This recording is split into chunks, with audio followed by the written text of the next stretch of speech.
uma misteriosa e gigantesca nuvem ruma para a Terra, destruindo tudo o que está em seu caminho.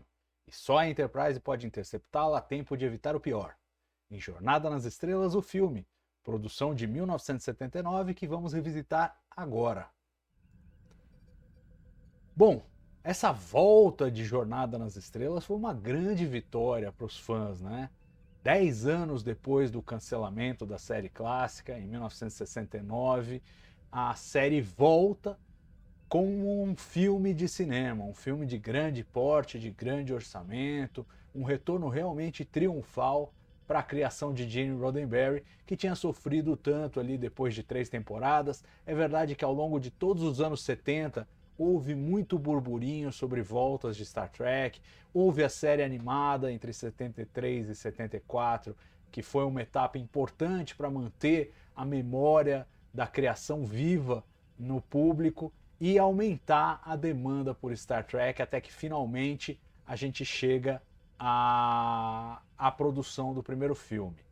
Bom, esse filme ele se coloca um pouco depois da missão de 5 anos da Enterprise, vista na série clássica, claro, tentando atualizar os personagens, mas não se afastar muito daquela origem. A gente encontra o Kirk, o Spock e o McCoy em outras situações, não a bordo da Enterprise, mas cada um deles numa posição diferente e os três têm um arco a cumprir nesse filme, nesse reencontro. Né? O Kirk virou almirante, passou a ser o chefe de operações da Frota Estelar e com isso deixou de comandar a Enterprise, que passou por uma reforma. E o Kirk precisa, ao longo do filme, né, ele assume a Enterprise para essa missão de emergência e precisa lidar com a perda da nave, o fato de que ele não é mais o capitão, se tornou provisoriamente por uma questão de emergência, mas ainda tem um certo desconforto ali de ter uma função, ter aceitado um trabalho de escritório que não era do interesse dele. Já o Spock foi para Vulcano, fez o Colinar, né, o trabalho mental ali para se livrar, para purgar as emoções remanescentes que ele pudesse ter, mas está vivendo um vazio em razão disso. E ele tem uma relação telepática, misteriosa, aí com essa nuvem gasosa que vem na direção da Terra, essa Vidger, né, essa entidade, e ele tem essa relação com ela, porque ela também tem essa dificuldade de entender o que existe além da pura lógica, né? O que resta além da pura lógica. É uma aventura aí muito misturada à filosofia, tem muito a ver com o perfil em que estava o Gene Roddenberry naqueles anos 70, uma época em que ele começou a ser muito reverenciado em eventos, em convenções, por sua criação de Star Trek, e começou a ser tratado meio como um guru futurista, assim. Então ele estava muito nessa vibe de projetar o ser humano para o futuro, filosofar sobre a natureza humana, e esse filme fala muito sobre isso, principalmente usando o arco do Spock. E claro, tem o McCoy, que tinha saído da Frota Estelar, mas é forçosamente convocado pelo Kirk para ajudá-lo, e ao voltar à Enterprise acaba se sentindo novamente em casa e se assenta na produção. Né? Agora, como é que chegamos a isso? Como é que chegamos a esse filme depois de muito esforço? Bom, a primeira vez que se falou de cinema para valer na Paramount foi em 1973, ou seja, 6 anos antes do lançamento de Star Trek The Motion Picture Jornada nas Estrelas, do filme. Gene Roddenberry então propôs uma história chamada The Cattleman, os homens gado em tradução livre aí era uma história toda maluca em que as pessoas eram tratadas como gado e tal, e é uma premissa que tinha sido desenvolvida originalmente para a série clássica e tinha sido recusada pelo estúdio, né, naquela época, e foi recusada novamente como um filme. Ele chegou a fazer uma segunda tentativa, uma segunda proposta, foi contratado em 1975 para escrever um roteiro, e ele propôs uma história chamada The God Thing, a coisa de Deus. Né? Essa trama tem uma entidade misteriosa, isso lembra muito a Vidger, né? É uma entidade misteriosa que se autodeclara Deus e está a caminho da Terra.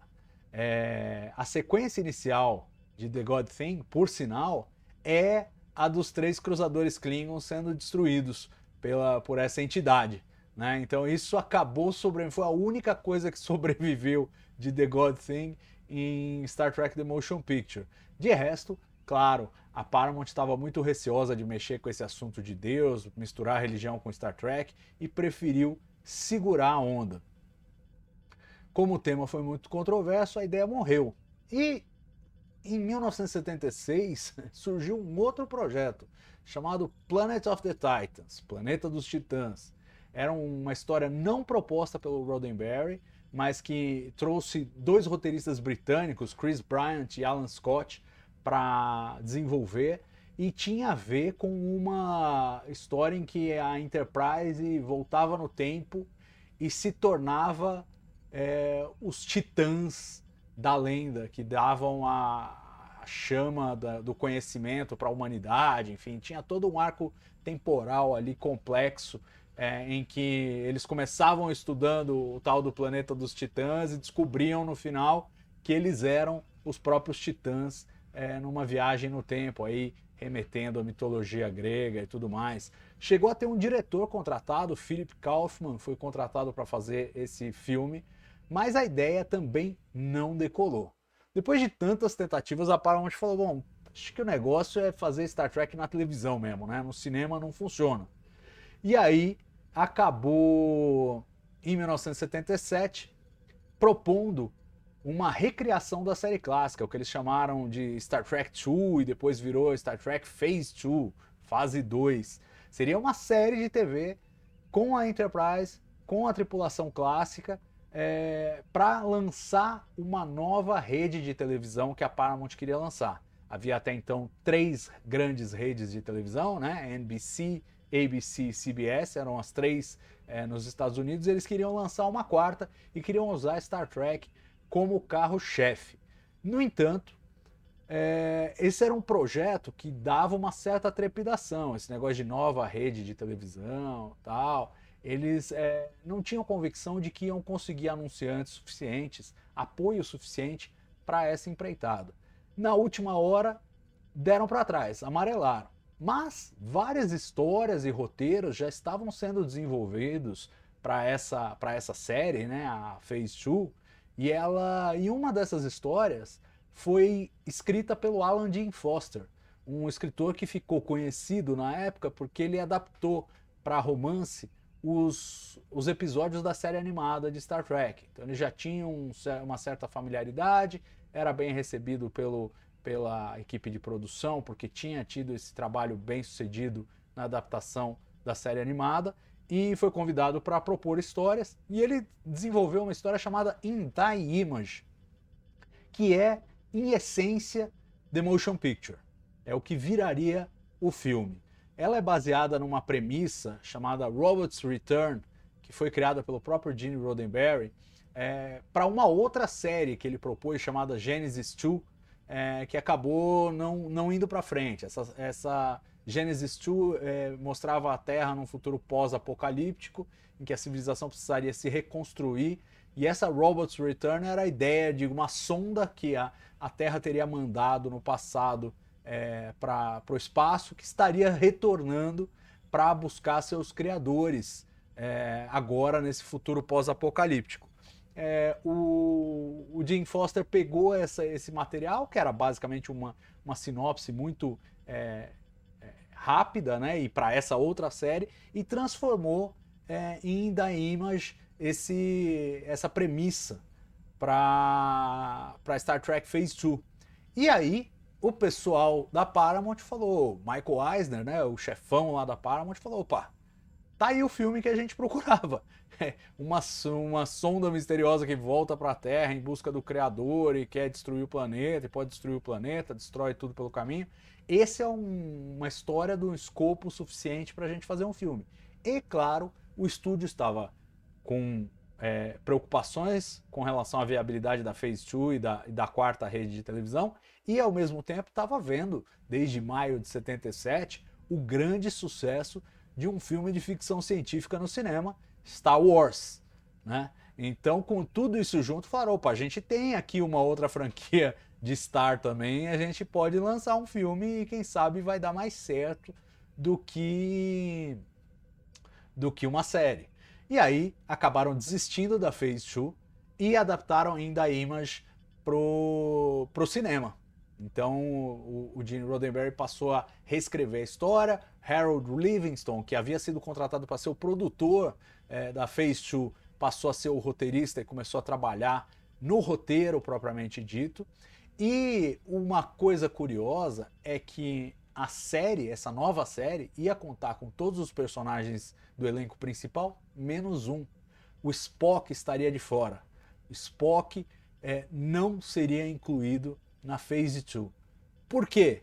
Em parte pelos atritos dele com o estúdio, ele tinha processos em andamento contra o estúdio, pelo uso indevido da imagem dele como Spock, pelos atritos com o próprio Gene Roddenberry, eles tiveram algumas desavenças aí nesse período dos anos 70, e basicamente o Roddenberry não fez força para trazer o Leonard Nimoy de volta à franquia como Spock.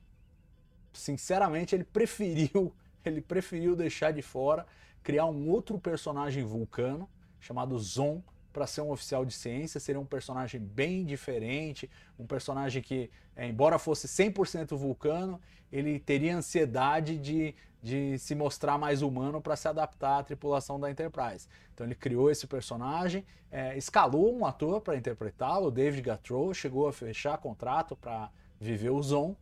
E criou outros dois personagens. A Elia, né, que está no filme, interpretada pela Percy Scambata, essa deltana, navegadora, etc., super sensual e careca. E o Decker, Will Decker, o primeiro oficial, que era, no conceito da série, era uma proteção anti-William Shatner. Se o William Shatner ficasse caro demais, não quisesse mais fazer a série, eles poderiam promover o primeiro oficial. Então ele estava ali por essa razão. Ele nem chegou a ser escalado na época da Phase 2, eventualmente seria escalado pro filme. Robert Collins faria o papel. Aliás, Steven Collins é o nome dele.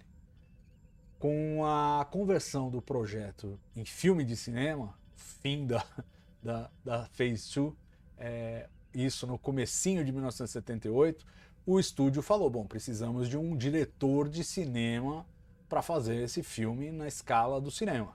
E contrataram Robert Wise, diretor prestigiadíssimo que já tinha sucessos com ficção científica, como O Enigma de Andrômeda, e fora da ficção científica, como A Noviça Rebelde, por exemplo, filme ganhador de Oscar, e diretor super consagrado, que daria peso para essa produção.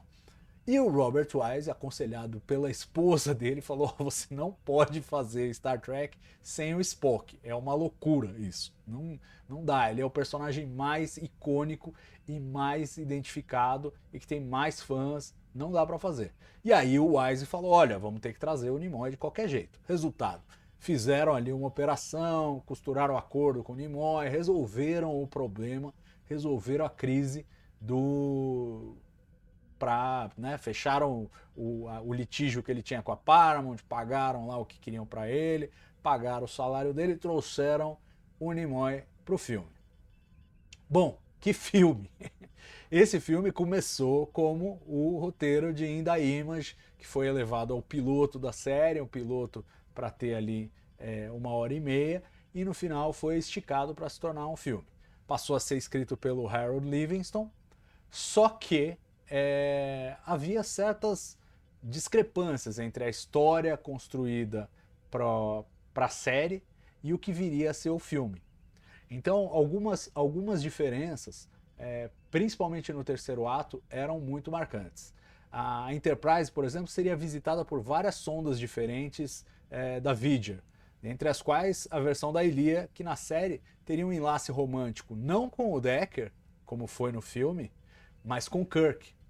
E o desfecho da história também era muito menos dramático na série, com a tripulação simplesmente levando a tal da sonda Ilia para conhecer a NASA, a fim de explicar quem era o tal do criador que a Voyager estava procurando. E nesse processo não haveria aquela fusão, né, de Decker com a Ilia, com a máquina, com aquilo que a gente vê no filme. Os dois personagens naturalmente sobreviveriam, porque eles continuariam na série depois disso, né?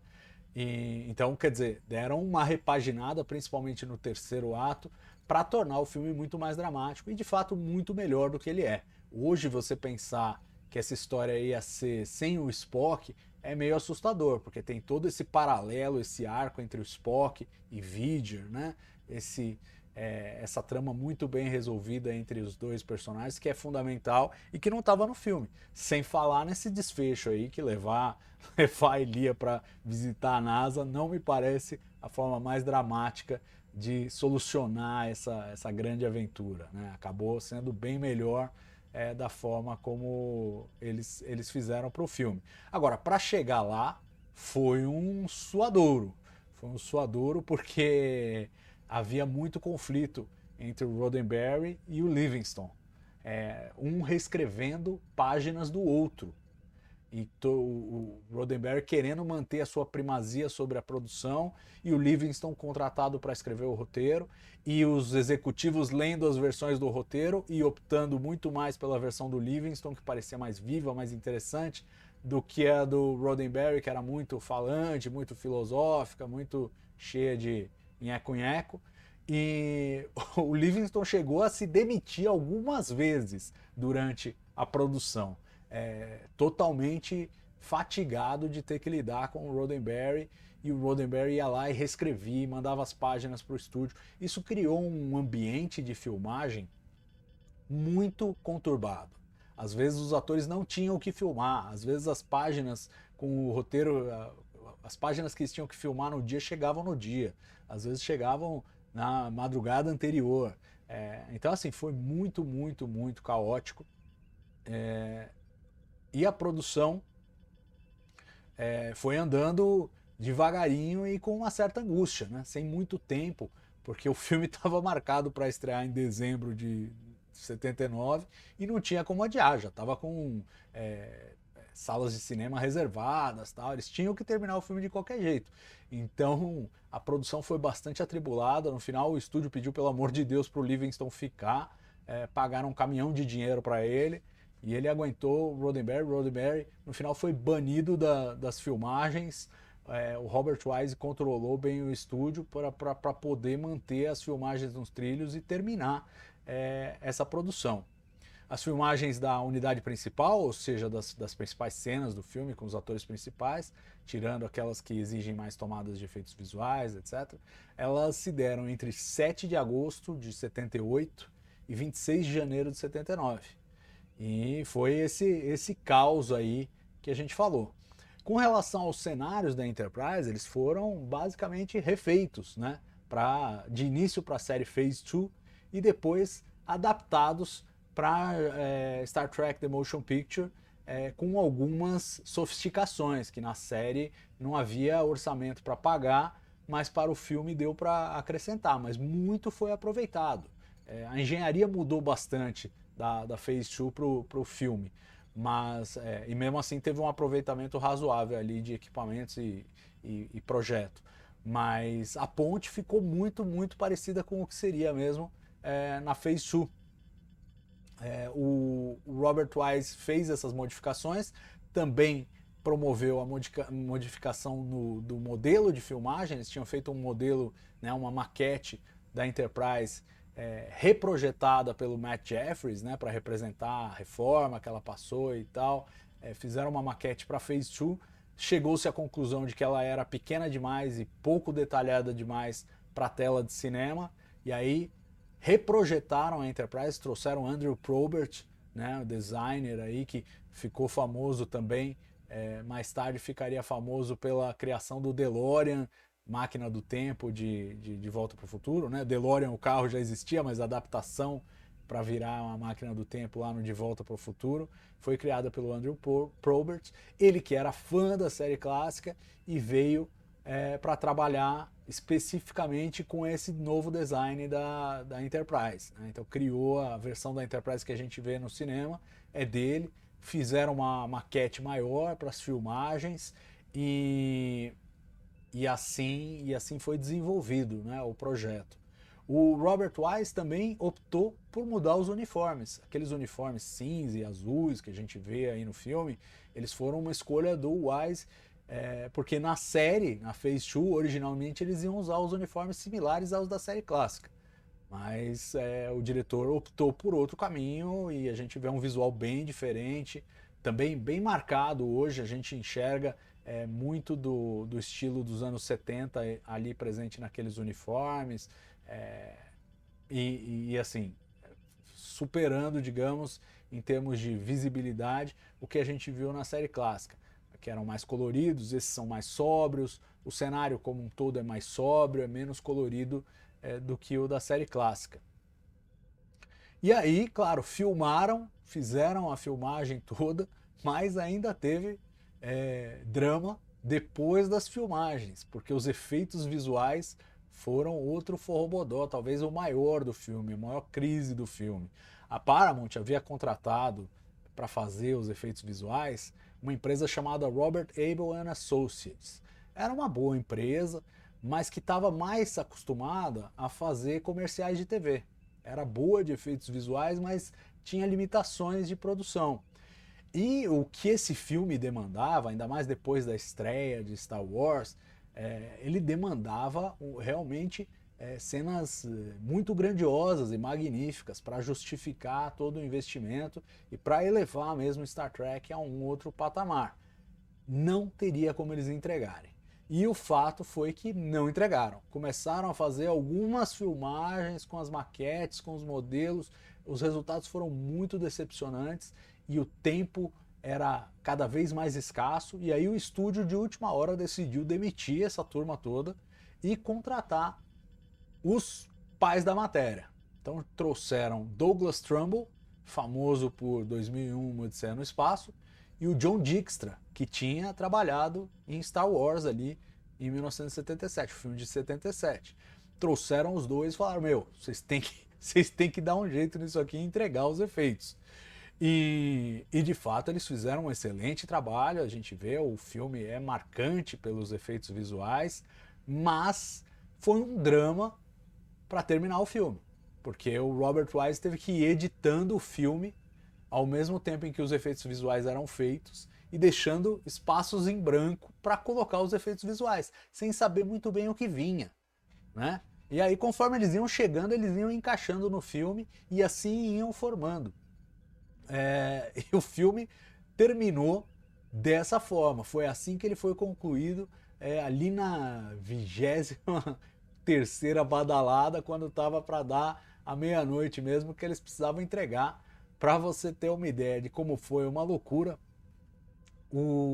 a primeira cópia do filme ficou pronta 2 dias antes.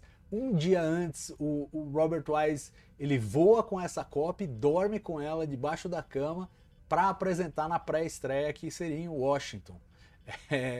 E aí, em seguida, o estúdio contrata aviões, freta aviões para transportar 2.000 cópias para estreia no cinema, estreias nos cinemas dos Estados Unidos, um dia depois. Então, assim, foi uma coisa tão frustrante, o processo todo de criação de The Motion Picture foi tão frustrante que o Robert Wise, esse diretor consagradíssimo, durante muitos anos nem queria falar sobre o filme.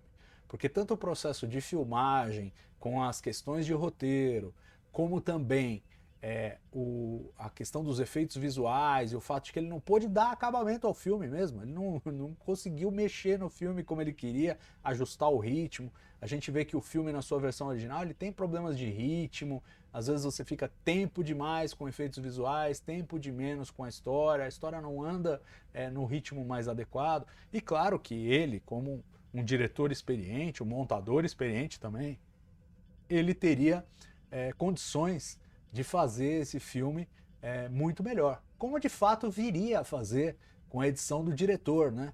Que décadas depois a Paramount permitiu que ele fizesse essa edição do diretor em DVD, ali ainda com uma resolução só para home video mesmo, bem limitada, definição standard. E agora, mais recentemente, ela foi lançada em toda a sua glória em 4K, com resolução de cinema mesmo.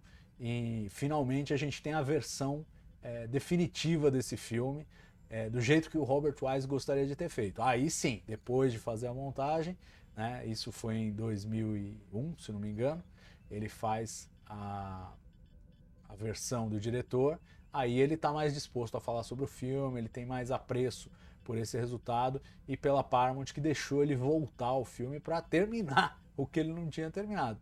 Então fica a recomendação aqui, se você for assistir esse filme, é ideal buscar a versão do diretor, que é realmente a mais qualificada. Embora muitas das qualidades já estejam na versão original, apesar dessa produção toda atabalhoada.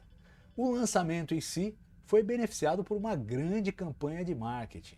Envolveu lançamento de tiras de quadrinhos em jornais, revistas, brinquedos e até mesmo o primeiro McLanche Feliz com personagens licenciados da história. McDonald's já tinha o McLanche Feliz, já tinha os brinquedinhos, mas era com coisas deles mesmos, né? A primeira vez que eles licenciaram personagens de outra franquia, foi com Star Trek The Motion Picture. Então é o primeiro McLanche Feliz licenciado aí da história do McDonald's, graças a The Motion Picture. O filme, por sinal, teve uma série de trailers que ficaram famosos, foram narrados pelo lendário cineasta Orson Welles. O Wise conhecia o Welles muito bem, já tinha trabalhado com ele como editor nos 2 primeiros filmes dele, né? Cidadão Kane, esse clássico de 1941, Soberba de 42, ele que editou, o Wise que editou para o Welles esses 2 filmes. Então assim, eram amigos, certamente foi um dos fatores que fizeram com que o Welles concordasse em gravar aí a sua voz, né, potente nos trailers de The Motion Picture, certamente impactantes. Resultado final. O custo desse filme ficou... Ninguém sabe até hoje exatamente quanto custa, mas falam em 44 milhões, 46 milhões de dólares, o que hoje pode parecer pouco. Se você olhar qualquer filme da Marvel aí vai custar muito mais, mas tem que lembrar que tem a inflação de meio século quase, né? Então assim, naquela época era uma grana fabulosa, era um dinheiro impensável para você gastar num filme. Para efeito de comparação, o primeiro Star Wars de 77, ou seja, mais ou menos contemporâneo, lançado 2 anos atrás, saiu por 13 milhões. Então imagina 44 milhões. Agora, esses 44 milhões, ou 46 milhões, sei lá quanto foi, né, ele é confuso o valor justamente porque ele inclui tudo que foi gasto com Star Trek até o filme. Isso inclui Phase 2, inclui Planet of the Titans, inclui todos aqueles The God Thing, todas aquelas coisas aqueles ensaios, né? Tudo que foi feito para Phase 2, tudo aquilo foi embutido no orçamento de The Motion Picture, como se fosse uma imensa produção que levou uma década, né? Por isso esse valor absurdo. Mas apesar do valor absurdo, na bilheteria americana, o filme faturou 82,3 milhões de dólares. E se juntar a bilheteria internacional, foi a 139 milhões de dólares. Ou seja, tranquilamente, mesmo com esse custo absurdo, dando lucro para o estúdio. Isso sem contar nos licenciamentos adicionais de produtos, da exibição do filme na TV, que também pagava bem naquela época, as TVs contratavam, né, o filme. A ABC, se não me engano, contratou inclusive uma edição estendida, né? Eles pegavam cenas aproveitadas aí. Essa edição até apareceu agora em Blu-ray mais recentemente, que tem até umas cenas que não se encaixam direito, porque o traje extraveicular do Kirk e do Spock era diferente, depois eles mudaram, enfim, eles não tinham muito critério na hora de pegar cenas cortadas e botar de volta no filme, mas o fato é que ficou essa edição celebrada aí, que tinha muito mais cenas, tinha mais detalhes de personagens, coisas que, por sinal, depois foram incorporadas ao filme pelo Robert Wise na versão do diretor. né? Naquele momento ali, no calor da produção, ele não teve a chance de fazer essa seleção mais cuidadosa, mas na versão do diretor, várias das coisas que estavam nessa edição estendida da ABC foram parar no filme principal. E claro, o resultado, né, com essa renda toda, a Paramount de imediato já queria uma continuação, mas dessa vez sem o Roddenberry na produção. Acabou se atribuindo ao Gene Roddenberry, o que não é totalmente justo, todos os dramas que aconteceram.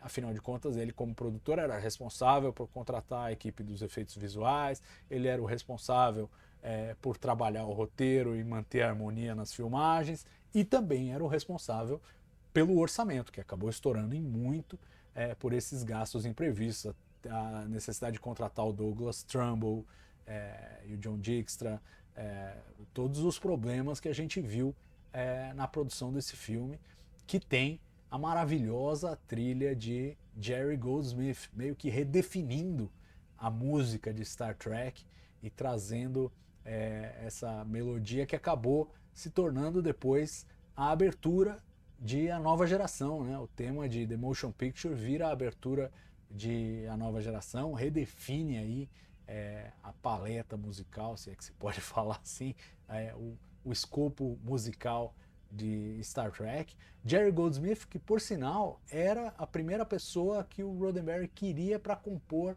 o tema da série clássica, mas ele estava ocupado na época, ficou com Alexander Courage, que recebe algumas citações aqui, né, na trilha do Goldsmith, e realmente é uma das coisas, um dos grandes destaques desse filme é a trilha sonora do Jerry Goldsmith. Algumas curiosidades, já mencionei que o filme foi concluído no dia 5 de dezembro e a pré-estreia aconteceu no dia seguinte, 6 de dezembro de 79, lá em Washington, e no dia 7 de dezembro ele chegou aos cinemas com 2.000 cópias distribuídas por aviões fretados pelo estúdio. Uma das cenas marcantes foi uma cena que mostrou que supostamente seria toda a tripulação da Enterprise ali no deck de recreação, né? Quando o Kirk vai explicar a missão. E aquela cena é muito interessante porque ela realmente contou com cerca de 300 pessoas, que não chega a ser o contingente completo da Enterprise, mas dá aquele volume. Nunca foi feita uma cena com tantos tripulantes assim, e desses tripulantes 125 eram fãs de Star Trek, alguns fãs bem conhecidos. Estavam lá, por exemplo, a Bijou Trimble, que foi liderança na campanha de cartas que salvou a série clássica na terceira temporada. A Susan Sackett, que era secretária do Gene Roddenberry, estava lá. O Richard Arnold, que era assistente do Roddenberry, também estava lá. Então várias figurinhas aí do fandom apareceram como uma retribuição mesmo, né? Com essa ressurreição de Star Trek, muito em razão do trabalho dos fãs que mantiveram a chama acesa. A retribuição veio em tela com essa cena. É uma das muitas coisas marcantes desse filme. Ele também foi o primeiro a retratar os Klingons já com as testas cheias de protuberâncias, né, desviando-se ali do estilo da série clássica. E esse design continuaria evoluindo ao longo dos próximos filmes, das próximas séries, e teria várias transformações ao longo do tempo, começando por esse aqui. O filme conta com a participação do Mark Lenard como o comandante Klingon, né? Ele que é mais conhecido como Sarek, fez também o comandante Romulano em Balance of Terror, e a Grace Lee Whitney também está nesse filme, como a Janice Rand, fazendo uma pontinha e voltando ao filme, que mostra realmente uma nova cara para Star Trek, dando início a essa jornada cinematográfica que continuaria com Jornada nas Estrelas 2, A Ira de Khan, o próximo filme que nós vamos revisitar aqui no nosso programa.